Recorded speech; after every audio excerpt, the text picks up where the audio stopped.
साइंसी तरीके कार किसने इजाद किया? ये एक ऐसा सवाल है जो अक्सर सुनने को मिलता है। आमतौर पर जवाब होता है बेकन या शायद गैलीलियो। लेकिन अगर असल कहानी इससे कहीं ज्यादा गहरी हो और बहुत बहुत पहले शुरू होती हो। तो आज हम साइंस के 1000 साल पुराने सफर की खोज करेंगे। ये साइंसी तरीकेकार की वो भूली बिसरी कहानी है जिस पर अक्सर बात नहीं होती। तो शुरुआत कहाँ से हुई? पहला साइंसदान कौन था? चलें तजर्बेबाती साइंस की इस पहली चिंगारी की जड़ तक चलते हैं।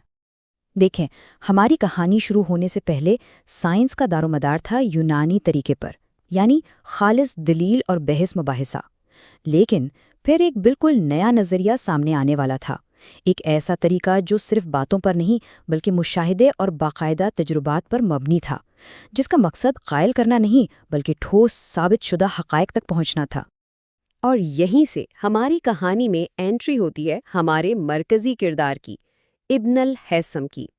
कोई 1000 साल पहले बसरा के इस अजीम आलिम ने ये महसूस किया कि सिर्फ सोच और दलील से कुदरती दुनिया की सच्चाई नहीं जानी जा सकती। उनकी सबसे बड़ी और इनकलाबी जिद्दत थी सच्चे मुजाहरे का तसव्वुर। यानी कोई भी साइंसी दावा सिर्फ तब माना जाएगा जब उसे ठोस जिस्मानी तजुर्बात से साबित किया जा सके। और ये उनके तरीकाकार की एक शानदार मिसाल है। उन्होंने एक बहुत सादा सा आला यानी कैमरा ऑब्स्क्यूरा इस्तेमाल किया ताकि रोशनी की एक बुनियादी खुसूसियत को परख सकें। सवाल ये था, क्या रोशनी की शुआएं आपस में टकराती हैं? उनका ख्याल था नहीं। फिर उन्होंने कई लैंपों के साथ तजुर्बा किया। जब एक लैंप को ढांपा किया तो सिर्फ उसके सामने वाली रोशनी गायब हुई। इससे ये बात बिल्कुल साफ हो गई कि शुआएं आपस में टकराती नहीं हैं। इनका ये इक़्तिबास उनकी सोच की गहराई बताता है। वो इंसानी अक्ल पर मुकम्मल भरोसा नहीं करते थे। उनके नज़दीक सच्चाई तक पहुंचने के लिए इंसानी गलती के इम्कान को ख़त्म करना ज़रूरी था और इसके लिए एक मौज़ूई तरीक़ेकार की ज़रूरत थी।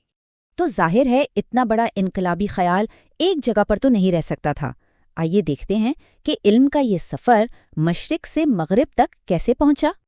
इब्न हैथम ने अपने तमाम तजुर्बात और नताइज को एक बहुत बड़ी तसनीफ़ में जमा किया। ये 7 जिल्दों पर मुश्तमिल किताब किताबुल मनाजिर कहलाई, जिसे मगरिब में बुक ऑफ ऑप्टिक्स के नाम से जाना गया। और फिर उस किताब ने सदियों का सफ़र तय किया। पहले स्पेन में इसका लातीनी ज़बान में तर्जुमा हुआ, फिर उसने रॉजर बेकन जैसे इब्तदाई यूरोपीय मुफक्किरों को मुतासिर किया, और आखिरकार 1572 में इसकी इशाअत ने केपलर और डिकार्ट जैसे बड़े नामों के लिए साइंसी इनकलाब की राह हमवार की। तो जब तजर्बात का ये तस्वुर यूरोप पहुंचा और वहां जड़ पकड़ने लगा तो 2 हम असर मुफक्किरीन ने इसे आगे बढ़ाया, लेकिन दोनों के अंदाज बिल्कुल मुख्तलिफ थे। यहाँ बेकन और गैलीलियो के किरदारों में एक बहुत वाज़ेह फ़र्क नज़र आता है।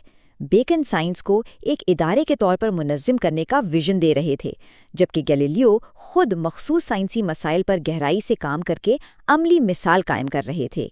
एक मुनज़्ज़म करने वाला था तो दूसरा अमल करने वाला। बेकन का अंदाज समझने के लिए ज़रा उनकी हरारत पैदा करने वाली चीज़ों की फहरिस्त देखें। इसमें सूरज की शुआओं से लेकर ऊन और तेज सिरके तक सब कुछ शामिल है। इसमें फिजिक्स, केमिस्ट्री, यहाँ तक कि बायोलॉजी भी गुडमुड है और बुनियादी फ़र्क भी नज़रअंदाज किए गए हैं। इसके बिल्कुल बरक्स गैलीलियो की जहानत इस बात में थी कि उन्होंने अपने मौज़ूआत को बहुत महदूद और मखसूस रखा, चाहे वो तख्ते से लुढ़कते तोप के गोले हों, पेंडुलम हों या जुपिटर के चांद। इसी फोकस की वजह से वो रियाजियाती दुरुस्तगी हासिल कर पाएं जो साइंसी तरक्की के लिए ज़रूरी थी। और ये हमें अपनी कहानी के आखिरी और शायद सबसे अहम हिस्से तक ले आता है। ये समझना कि साइंसी तरीकाकार कोई पत्थर पर लिखी हुई चीज़ नहीं, बल्कि ये एक जिंदा इर्तिका पजीर अमल है।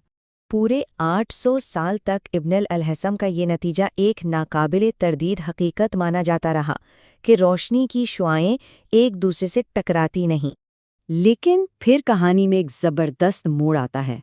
8 सदियों के बाद एक बरतानवी साइंसदान थॉमस यंग ने इब्न अल-हैसम का ही तरीकाकार इस्तेमाल किया और ये साबित कर दिखाया कि एक ही वेवलेंथ की रोशनी की शुआएं वाकई एक दूसरे से टकराती हैं।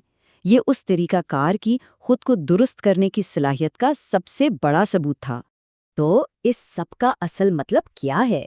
اس کا مطلب یہ ہے کہ ترقی کسی ایک ذہین شخص کی وجہ سے نہیں ہوتی، بلکہ یہ ایک ایسے خیال کی وجہ سے ہوتی ہے جو سفر کرتا ہے، وقت کے ساتھ بدلتا ہے اور ہمیں اپنی غلطیوں کو سدھارنے کا موقع دیتا ہے۔ یہ ایک عالمی، انسانی اور مسلسل چلنے والی گفتگو ہے۔ اور یہ ہمیں ایک آخری سوال پر لا کھڑا کرتا ہے۔ آج کی جدید دنیا میں ہم کن لوگوں کی خدمات کو نظر انداز کر رہے ہیں؟ دوسرے بڑے بڑے خیالات کے پیچھے اور کون کون سی کہانیاں چھپی ہوئی ہیں؟